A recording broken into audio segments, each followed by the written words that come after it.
नमस्कार साथियों, मेरे Buddha homeo clinic YouTube channel में आपका बहुत बहुत स्वागत है। उम्मीद करते हैं आप सभी बहुत अच्छे होंगे। मैं भी बहुत अच्छा हूँ। साथियों, आज हम बात करेंगे कब्ज के ऊपर। पहले ये जानेंगे कि कब्ज कैसा होता है। कब्ज साथियों, पेट का साफ ना होना, सुबह सुबह 2-3 बार टॉयलेट जाना, उसके बाद भी पेट साफ नहीं होता है, टट्टी साफ नहीं होती है, बदहजमी बनी रहती है, पेट भारी भारी सा रहता है। यदि इस तरीके से होता है तो अ, ये कॉन्स्टिपेशन यानी कि कब्ज होता है।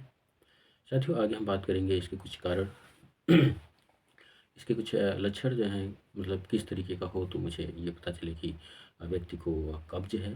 तो साथियों, जैसे कि हो सकता है मानसिक उत्तेजना की वजह से भी हो सकता है, या डेली एक्सरसाइज वगैरह करते हैं, अगर एक्सरसाइज नहीं कर पाते हैं इसकी वजह से भी होता है।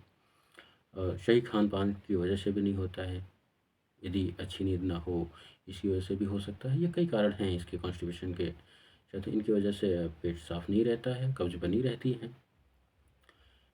साथियों, यदि आप मेरे यूट्यूब चैनल पर नए हैं तो आप चैनल को सब्सक्राइब कर लें। साथियों, हम बात करेंगे कब्ज के ऊपर आज बात कर रहे हैं। तो साथियों, आज कब्ज के पहला लक्षण जो है, कुछ लक्षण और फिर उसी लक्षण के समस्त कुछ मेडिसिन के बारे में हम जानेंगे। किस तरीके का कब्ज हो तो कौन सी होम्योपैथ की दवा लेनी चाहिए। तो पहला लक्षण है साथियों, रोगी को जोर लगा के पैखाना करना पड़े। बहुत जोर लगाने के बाद टट्टी जो होती है उतरता है। उसके बाद टट्टी बिल्कुल साफ़ नहीं होगी, कई बार लैट्रिन करने जाना पड़ता है, एक बार में पेट साफ नहीं होता है, थोड़ी थोड़ी लैट्रिन होती है। यदि इस तरीके की दिक्कत है तो आप नक्श भूमिका 200 पावर में 2 बूंद डेली शाम को लेंगे, बहुत अच्छा फ़ायदा होगा। साथियों, यदि ऑफिस वर्क करते हैं उसके बाद इस तरीके से दिक्कत आपको बनी रहती है तो आप नक्श भूमिका 200 पावर में लें और डेली शाम को 2 बूंद, बहुत अच्छा फ़ायदा होगा।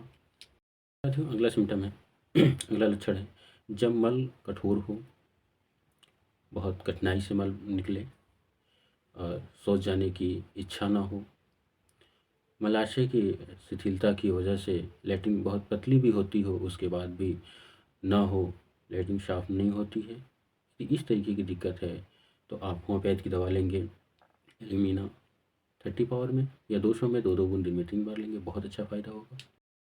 अगला सिम्टम है साथियों, मल बहुत कड़ा हो और उसमें आंव मिला हो, मल इतना टाइट हो कि बहुत बड़े बड़े बहुत टाइट और बड़ी बड़ी गांठों के जैसे मल निकले, उसमें आंव मिला हो।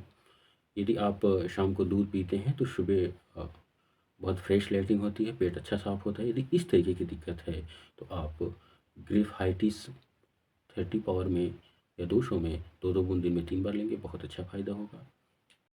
अगला समझना चाहते हैं, बार बार पखाना जाने की इच्छा फिर भी मल ना होता हो, मल बहुत कड़ा होता हो, बैठ के करने से बेहतर आपको लगे हल्का सा झुक के, उठने के बल हल्का सा खड़े होकर के करने में सहज महसूस होता हो, लैट्रिन बहुत टाइट होती हो, यानी लैट्रिन बहुत सूखा होता हो, यदि इस तरीके की दिक्कत आती है आपको, जिसमें लैट्रिन बहुत टाइट हो, इच्छा ना होती हो, यदि इस तरीके की दिक्कत है तो आप कास्टिकम 30 या 200 पावर में 2-2 बूंद दिन में 3 बार लेंगे, बहुत अच्छा फ़ायदा होगा। सिम्टम है, जब कब्ज आपको बहुत ज़्यादा हो और ऐसा महसूस हो कि पेट अंदर की तरफ खींचा जा रहा है, यदि इस तरीके का दिक्कत आपको महसूस हो रही है तो आप इस स्थिति में हाइड्रेंस्टिक 200 पावर में 2-2 बूंदी में 3 बार लेंगे, बहुत अच्छा फ़ायदा होगा। अगला सिम्टम है साथियों, मल बहुत छोटा छोटा सूखा हो, मल जाने की यानी लैट्रिन जाने की बिल्कुल इच्छा ना हो, कई कई दिनों तक पैखाना न जाने पे भी किसी प्रकार की कोई दिक्कत नहीं होती। यदि इस तरीके से होता है तो आप इसमें ओपियम 30 पावर में 2-2 बूंद दिन में 3 बार लेंगे, बहुत अच्छा फ़ायदा होगा। साथियों, अगला सिम्टम है पुराने कब्ज, यानी बहुत पुराना कब्ज हो, लैट्रिन आपको लगी हो, लेकिन लैट्रिन करने जाते हैं तो पेट बिल्कुल साफ़ नहीं होता है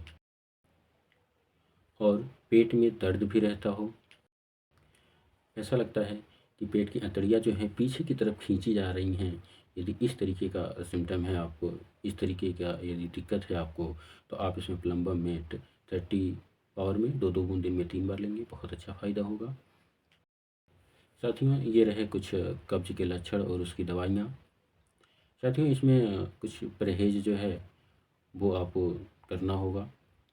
साथियों, खाने-पीने में विशेष करके आप ध्यान देंगे, पानी आपको ज़्यादा से ज़्यादा पीना होगा और हरी साग-सब्जियाँ ज़्यादा लेनी होगी, जिसमें सलाद में इंक्लूड कर सकते हैं आप। यदि जिन चीज़ों को आपको नहीं खाना है, वो बहुत तली-भुनी चीज़ें, चिकनी चीज़ें हों, बहुत ज़्यादा गरिष्ठ ना हो, मसालेदार ना हो, इन चीज़ों को नहीं खाना है। उम्मीद करते हैं साथियों ये वीडियो आपको अच्छी लगी होगी। साथियों, यदि वीडियो अच्छी लगी हो तो वीडियो को लाइक ज़रूर करें। आज के लिए इतना ही, इजाज़त दें। जय हिंद साथियों।